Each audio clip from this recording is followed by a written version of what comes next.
함께 은혜 받을 말씀은 히브리서 9장 1절로 5절까지 말씀입니다. 히브리서 9장 1절로 5절까지 말씀 우리 한 목소리로 합독합니다. 첫 언약에도 섬기는 예법과 세상에 속한 성소가 있더라. 예비한 첫 장막이 있고 그 안에 등잔대와 상과 진설병이 있으니 이는 성소라 일컫고, 또 둘째 휘장 뒤에 있는 장막을 지성소라 일컫나니, 금향로와 사면을 금으로 쌓은 언약궤가 있고 그 안에 만나를 담은 금 항아리와 아론의 쌍난 지팡이와 언약의 돌판들이 있고 그 위에 속죄소를 덮는 영광의 그룹들이 있으니 이것들이 관하에는 이제 낱낱이 말할 수 없노라. 아멘. 할렐루야. 오늘도 주님은 우리와 함께 하시지요. 여러분들 하나님의 실망이 아니라 항상 하나님의 기쁨이 되는, 영광이 되는 믿음의 삶을 살아갈 수 있기를 주의 간절히 축원합니다. 자, 우리는 히브리서를 통해 예수님이 어떤 분이신지를 지금 배워가고 있습니다. 히브리서는 1차적으로 유대인들 중에 예수님을 영접한 사람들, 유대인들 중에 예수님을 그리스도로 믿게 된 자들을 위해 기록된 성경이에요. 그렇기 때문에 제2공동체로서의, 제사공동체로서의 이 아론 제사장 계열의 레위 지파와의 그 관계, 그리고 유다 지파 아브라함과의 관계와 예수 그리스도를 아는 것, 이것은 매우 중요한 사실입니다. 자, 오늘 성경 말씀은 히브리서 9장 1에서 5절까지 말씀으로 예수님 오시기 전, 예수님 오시기 전에 죄 사함의 장소였던 성소와 지성소에 대해서 말씀하고 있습니다. 우리가 지난 시간까지를 잠깐 한번 정리를 해본다면, 히브리서 1장부터 한번 지난 시간까지 잠깐 정리를 해본다면, 1장은 예수님은 단순한 인간이 아니라 바로 천지를 창조하신 하나님, 곧 성육신하신 바로 하나님이라는 사실을 증거하고 있지요. 히브리서 1장에는요, 창조주 하나님, 그분이 바로 인간의 몸을 입고 이 땅에 오신 예수 그리스도라는 것. 그리고 2장에서는 예수님을 통하여서 큰 구원을 이루실 것이라는 것. 그리고 3장, 4장, 히브리서 3장, 4장은 주님이 주시는 영원한 안식에 대해서 또 말씀하고 있고요. 그리고 5장, 6장, 7장 이 세 장에 걸쳐서 나오는 말씀은 예수님과 멜기세덱, 예수님과 멜기세덱의 그 관계를 중점적으로 설명하였습니다. 그리고 8장과 9장, 오늘 우리 9장 들어가는데요. 8장과 9장은 불완전한 대제사장과 완전한 대제사장 예수 그리스도, 비교하면서 새 언약에 대해서 설명하고 있습니다. 그렇습니다. 역사적으로 대제사장들은 아론의 반차를 따랐기 때문에 율법에 매여 있는 자들이었습니다. 하지만 예수님은 율법을 만드신 하나님의 바로 본체이시죠. 율법의 주관자셔요. 그리고 율법의 마침이라고까지 말씀하셨고요. 그렇기 때문에 예수님 오시기 전까지는 율법으로 이 세상의 질서를 세웠다 한다면, 예수님이 오신 이후로는 율법이 아니라 예수님의 통치 아래 우리는 참 자유를 얻게 되었다라는 것입니다. 먼저 오늘 본문 1에서 10절, 오늘 본문 1에서 우리 10절에 본다 한다면 구약 시대에 모세를 통해 주셨던 성막에 대해서 쭉 말씀합니다. 오늘 5절까지 읽었지만 10절까지 쭉 진행되는 것이 뭐냐면 성막에 대해서 말씀하고 있어요. 우리는 히브리서 강의에 앞서 이 출애굽기 말씀을 우리가 함께 공부했습니다. 그렇죠? 히브리서 강의를 했어요. 그때 출애굽기 강의를 했어요. 그렇기 때문에 성막에 대해서 좀 더 친근할 것입니다. 구체적으로 다 기억을 하지 못하더라도 제가 오늘 말씀을 전하기 시작한다면 그 부분 가운데에서 생각나는 것이 있을 것입니다. 성막은요, 어떻습니까? 이 두 부분으로 되어져 있다고 그랬죠? 성소와 지성소로. 예, 그렇습니다. 자, 성막 입구에 휘장이 있는데 성막 입구에 휘장, 이 휘장으로 들어가는 곳, 이곳이 바로 성소였습니다. 그리고 오늘 보면 2절에 보듯이 성소 안에는 자, 세 가지가 있었습니다. 성소 안에는요, 이 성소에서도 이 휘장이 또 있어서 그 휘장으로 또 들어간다면 지성소가 있고요. 예. 자, 그런데 먼저 성소를 지금 얘기하는 거예요. 성소에는 세 가지가 있었는데 첫째는 무엇입니까? 등잔대가 있었어요. 오늘 보면 1절 보면 등잔대가 있어요. 이것은 예수 그리스도께서 세상의 빛이심을 바로 나타낸다라는 거예요. 요한복음 8장 12절, 요한복음 8장 12절에 보면 나는 세상의 빛이니 나를 따르는 자는 어두움에 다니지 아니하고 생명의 빛을 얻으리라 라고 말씀하고 있습니다.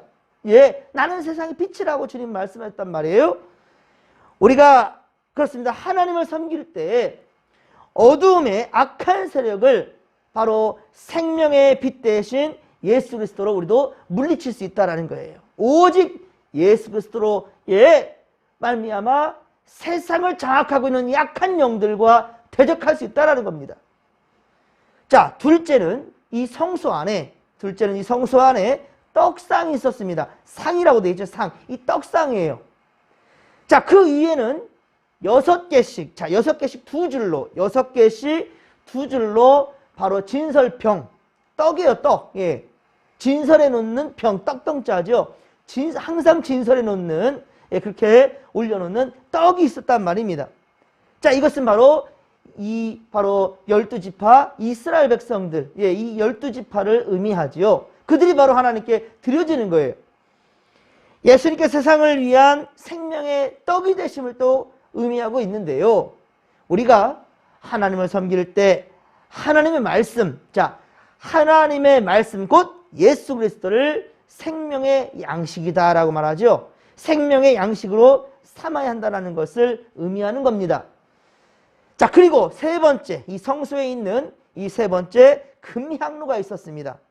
예, 그러니까 금 등잔대가 있고 진설병, 그렇죠? 바로 떡상이 있고, 자, 그리고 이제 지성소로 들어가기 직전 휘장 앞에 있는 것이 있었으니 그것이 바로 금향로입니다. 금향로. 3절에 보면 둘째 휘장을 통해 들어가는 지성소, 그렇습니다. 바로 그 앞에 자리하고 있는 거예요. 이 금향로는 우리의 기도를 의미합니다. 여러분들, 그 기도. 요한계시록 5장 8절, 요한계시록 5장 8절에 보면 24장로들이 그 어린 양 앞에 엎드려 각각 검은 고와 향이 가득한 금대접을 가졌으니 이 향은, 자, 이 향은 뭐다? 성도의 기도들이다라고 말하고 있습니다. 예, 이 향은 성도의 기도라는 거예요.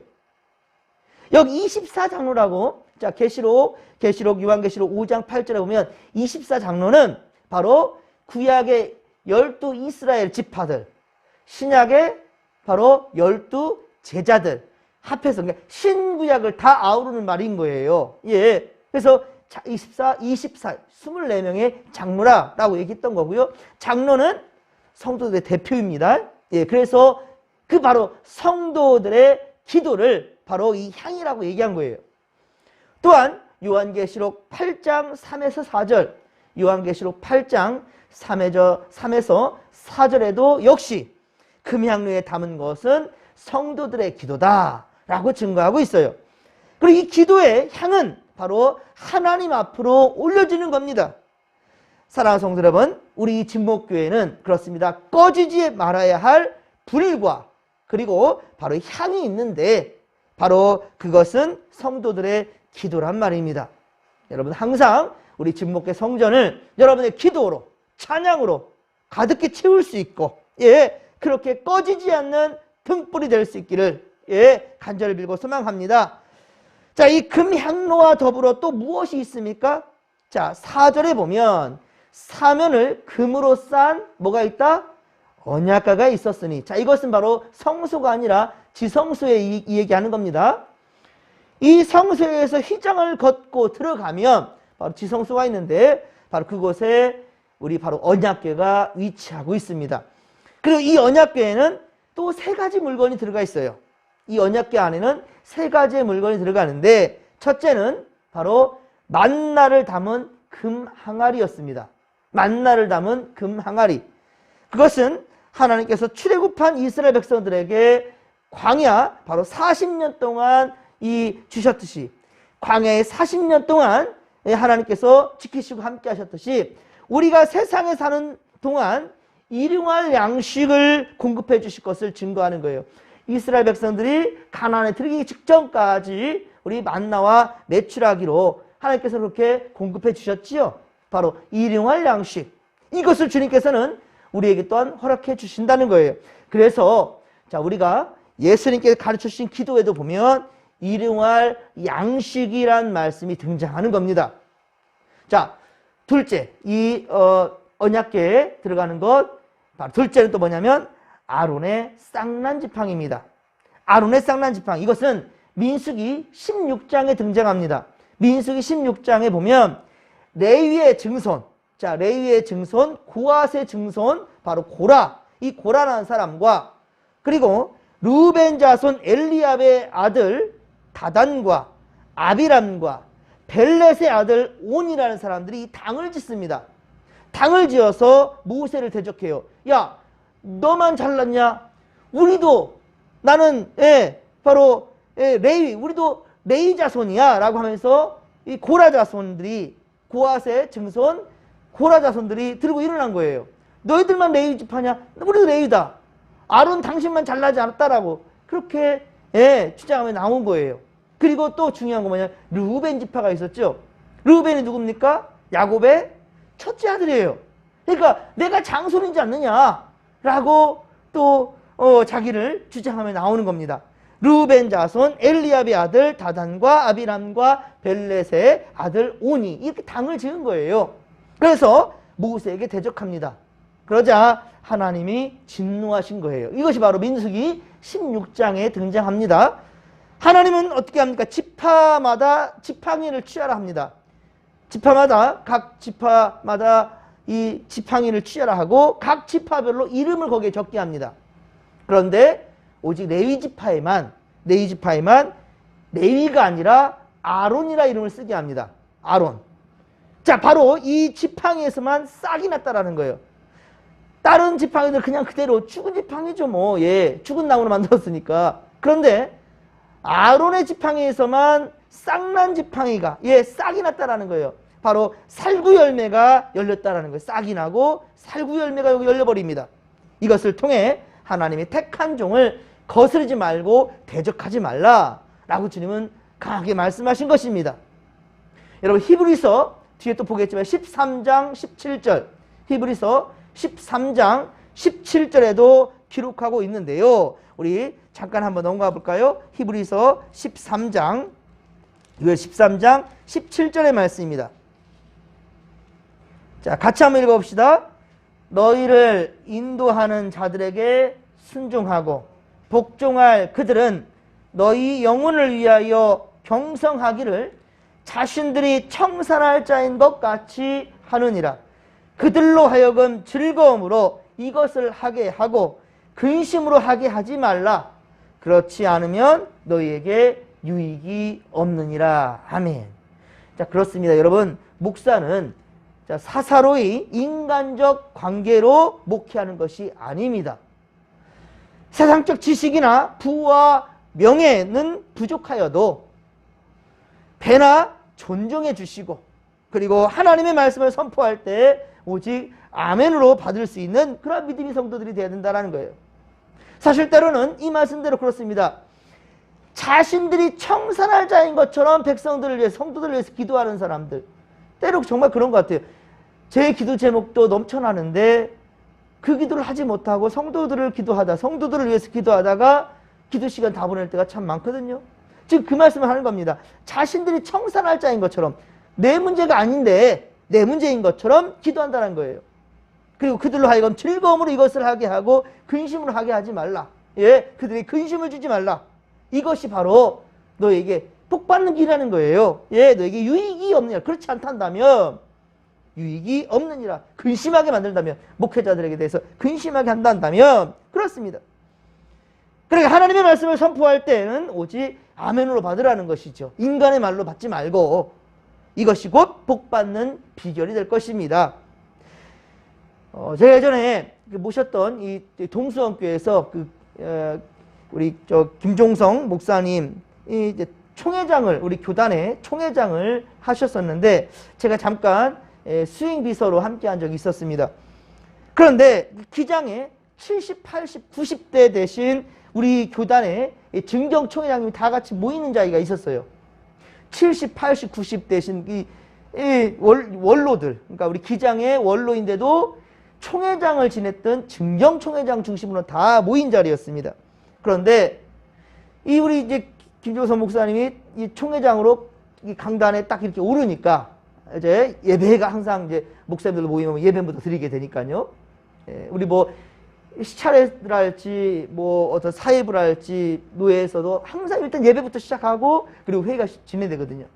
그래서 일단 강단에 올라서 이제 말씀을 전하려고 딱 들어서니까 이제 예배 드리기 직전이었어요. 그런데 목사님들이 전부 다 일제히 일어서는 거예요. 다 기립하면서 목사님을 영접하는 것을 보게 되었습니다. 그래서 한 노 목사님이 말씀하시기를 그러는 거예요. 하나님이 택하시고 세우신 기장의 총회장이십니다. 그러니 나이가 어려도 제일 막내죠. 김종서 목사님은요. 다 증경 총회장님이시니까요. 그러니까 나이가 어려도 총회장님이시 나이는 어려도 우리 모두 기장의 어른으로 영접합시다 라고 말씀하니까 모두 다 기립을 해서 인사를 하시는 모습을 보면서 깜짝 놀랐습니다. 다 허리도 굽으신 분도 있고 몸도 약해서 지팡이 잡고 걸으시는 분도 있지만은 젊으신 목사님이 아직 현직에 계시는 그죠? 목사님 오르시니까 그러는 거예요. 하나님이 세우신 우리 기장의 총회장이니 본인도 다 총회장이었어요. 다 본인들도. 근데도 불구하고 그리 말하는 걸 보고 제가 참 큰 감동을 받게 되었습니다. 그리고 그 목사직이라는 직이 얼마나 조심스러운 자리인지를 깨닫는 그런 순간이었고요.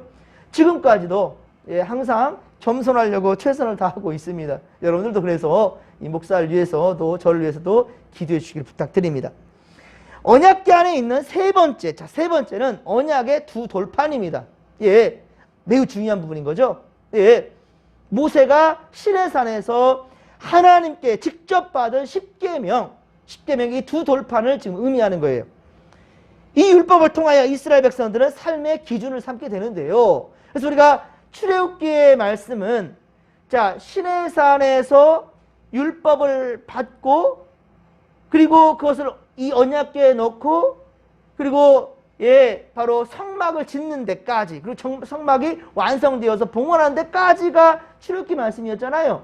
때문에 아직 민수기 16장까지 가지 않기 때문에 뭐 아론의 쌍난지파 이런 일이 없었단 말이에요. 그러니까 그때에는 이 법궤 안에는 오직 언약궤 이 안에는 이 십계명 두 돌판만 들어있을 뿐이었어요. 하지만 그 외에 이 세 가지가 다 들어갔던 거죠.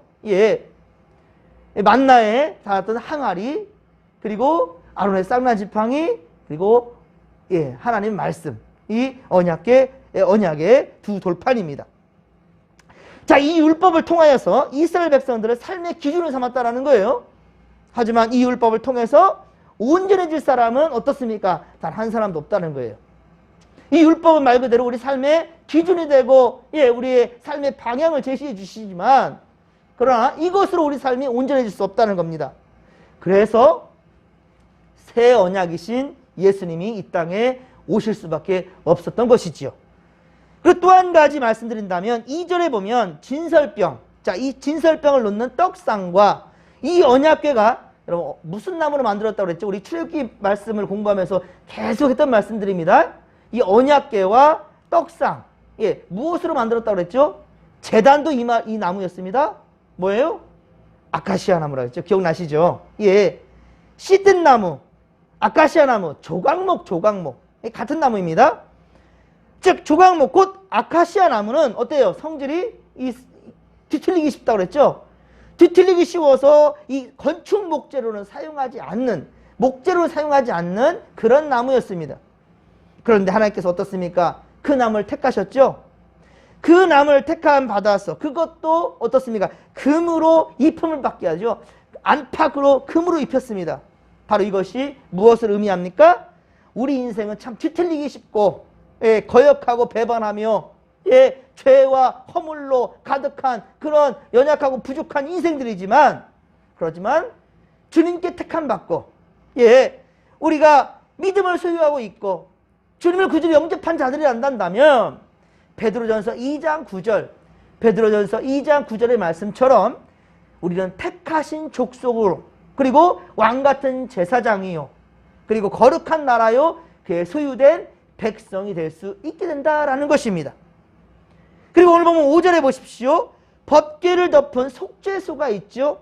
그래서 죄사함을 받게 되는 그런 장소예요. 속죄소는 쉬운 좌라고도 하는데 바로 이곳에서 죄사함을 받게 되는 것을 의미하는데 여기에는 두 그룹이 있습니다. 이 천사를 의미하죠. 그 천사가 바로 이 언약궤를 지키고 언약궤의 어떻게 보면 뚜껑이에요. 그 위에 바로 이 속죄소가 있습니다. 그런데 어떻습니까? 지금은 더 이상 필요치가 않습니다. 그러니까 어떻게까지 말합니까? 그렇기 때문에 낱낱이 말할 이유도 없다라고 얘기하죠. 이것들에 관하여는 이제 낱낱이 말할 수 없노라. 필요성이 없다라는 거예요. 왜 그렇습니까? 그 이유인즉슨 예수 그리스도의 십자가 대속의 은혜로 더 이상 의미 없는 것이기 때문입니다. 굳이 설명할 필요가 없다라는 거예요. 사랑하는 성도 여러분, 특별히 그리고 중요한 것은 이 히브리서는 누구를 대상이에요? 유대인들 대상이에요. 그러니까 유대인들 중에 이해한 성막과 이 법궤와 이 속죄소에 대해서 모르는 자가 없어요. 모른다면 간첩이죠. 이 유대인들은 그것을 너무 잘 알고 있어요. 그러니까 굳이 또 더 말할 필요가 없다라고까지 지금 말하고 있는 것입니다. 그렇습니다. 사랑하는 성도 여러분, 우리는 오늘도 예수 그리스도의 은혜로 구원함을 받은 자들답게 여러분 감사하며 믿음의 삶을 살아가야 된다는 거예요. 오늘도 주께서는 우리를 통해서 영광 받으실 것입니다. 할렐루야. 우리와 함께 하실 것입니다. 매 순간순간 주님의 은혜를 생각하시고 이렇게 복잡 다양한 이 성소와 그리고 지성소 그리고 율법들 하나님의 말씀들, 물론 이 말씀들이 매우 중요한 것이었지만 예수가 오신 이후로는 이것에 대한 의미가 예수님보다 크지 않다라는 거예요. 그런데도 불구하고 이것을 기억할 때 예수를 보면서 어떻습니까? 예수가 없었다 한다면 우리가 어떻게 구원에 이룰 수 있었을까라는 고마움과 감사함을 깨닫게 되는 것이지요. 구약의 율법이 더 이상 우리에게는 필요치 않습니다. 예수님이 필요합니다. 예수님 자체가 율법의 완성이고요. 마침이기 때문인 거죠. 그럼에도 우리가 구약의 말씀들을 계속해서 이러한 것들을 보게 되는 것은 뭐냐면 이것을 통하여서 하나님의 은혜를 깨닫게 되는 것이지요. 예수님 없이는 안 되겠구나 라는 것을 깨닫는 것이지요. 여러분들 오늘도 주님과 함께 더불어 이 하루를 살아갈 텐데 여러분 주님의 인도하신 가운데 그리고 그 은혜 가운데 흠뻑 적셔지는 인생들 되기를, 복된 인생 되기를 주님의 간절히 축원합니다. 축원합니다. 주여 삼차 부르며 기도하며 나갑니다.